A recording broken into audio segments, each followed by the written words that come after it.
जिल्हा ग्रामीण विकास यंत्रणा पुणे जेडपी व MKCL यांच्या संयुक्त विद्यमानाने आदिवासी भागातील स्वयंसहायता महिला बचत गट महिलांसाठी सायबर सुरक्षा जागरूकता हा प्रशिक्षण कार्यक्रम डाटाटेक कॉम्प्युटर्स तर्फे शिनोली या ठिकाणी आयोजित करण्यात आला।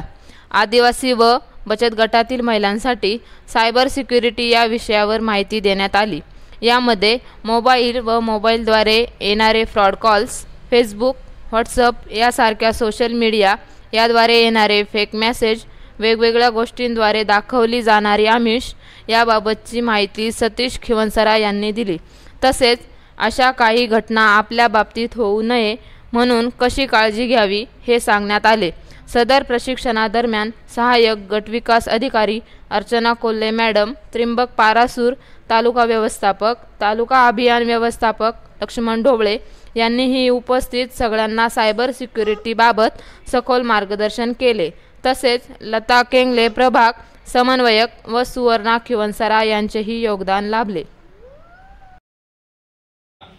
आणि त्या लिंकवर क्लिक केल्यानंतर तुम्हाला फसवायचे प्रकार चालू करतात की तुम्हाला बऱ्याच वेळा काहीतरी टायपिंगचं काम देतात की आम्ही अशा पद्धतीने तुम्हाला काम देऊ, आम्ही अशा प्रकारच्या वस्तू तुम्हाला पाठवतो आहोत, ते तुम्ही सेल करा।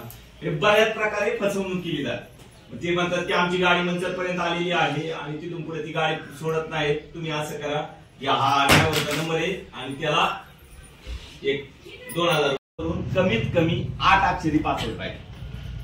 8 पेक्षा कमी अक्षरी पासवर्ड ठेवू नये। बऱ्याच वेळा बरेचसे ऍप 8 पेक्षा कमी अक्षरी घेतच नाही, तुम्ही तुमचं नाव पुढे बर्थडे असं काहीतरी टाकता, सोप्पा आहे।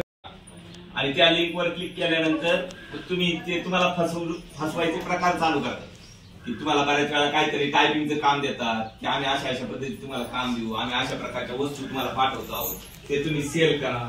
हे बऱ्याच प्रकारे फसवणूक केली जाते। ते म्हणतात की आमची गाडी मंचरपर्यंत आलेली आहे आणि तिथून पुढे ती गाडी सोडत नाही, तुम्ही असं करा की हा ड्रायव्हरचा नंबर आहे आणि त्याला 2000 करायला लागलेली बँक की शक्यतो दुसऱ्याच्या वायफायवर तुम्ही बँकेचे व्यवहार करायला गेली तर ते होऊन देत नाही, कारण दुसऱ्याच्या वायफायवर तुम्ही करताना बऱ्याच वेळा ते कमीत कमी 8 अक्षरी पासवर्ड पाहिजे। 8 पेक्षा कमी अक्षरी पासवर्ड ठेवू नये। बऱ्याच वेळा बरेचसे ऍप 8 पेक्षा कमी अक्षरी घेतच नाही, तुम्ही तुमचं नाव पुढे बर्थडे असं काहीतरी टाकता, सोप्पा आहे। करायला लागलेली बँक की शक्यतो दुसऱ्याच्या वायफायवर तुम्ही बँकेचे व्यवहार करायला गेली तर ते होऊन देत नाही, कारण दुसऱ्याच्या वायफायवर तुम्ही करताना बऱ्याच वेळा ते त्याचा आपण सर्वांनी लाभ घेतलेला आहे। परंतु आपल्या दैनंदिन जीवनामध्ये आपण आपले जे लॉग इन ID पासवर्ड किंवा आपल्याला येणारे OTP हे कधी कोणालाही शेअर करू नये याबाबतही सखोल मार्गदर्शन केले। आपण सर्वांनी त्याचा अवलंब सुविधा वापरताना काळजीपूर्वक आणि व्यवस्थित करावा असं मी प्रशासनाच्या वतीने तुम्हाला सर्वांना विनंती करते, आवाहन करते। आणि आजचा हा कार्यक्रम या ठिकाणी घेण्यात आला त्याबद्दल मी धन्यवाद देते। त्याचा आपण सर्वांनी लाभ घेतलेला आहे। परंतु आपल्या दैनंदिन जीवनामध्ये आपण आपले जे लॉग इन ID पासवर्ड किंवा आपल्याला येणारे OTP हे कधी कोणालाही शेअर करू नये याबाबतही सखोल मार्गदर्शन केले। आपण सर्वांनी त्याचा अवलंब सुविधा वापरताना काळजीपूर्वक आणि व्यवस्थित करावा असं मी प्रशासनाच्या वतीने तुम्हाला सर्वांना विनंती करते, आवाहन करते।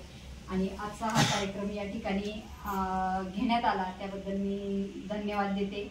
त्याच काळजीपूर्वक आणि व्यवस्थित करावा असं मी प्रशासनाच्या वतीने तुम्हाला सर्वांना विनंती करते, आवाहन करते। आणि आजचा हा कार्यक्रम या ठिकाणी घेण्यात आला त्याबद्दल मी धन्यवाद देते। त्याच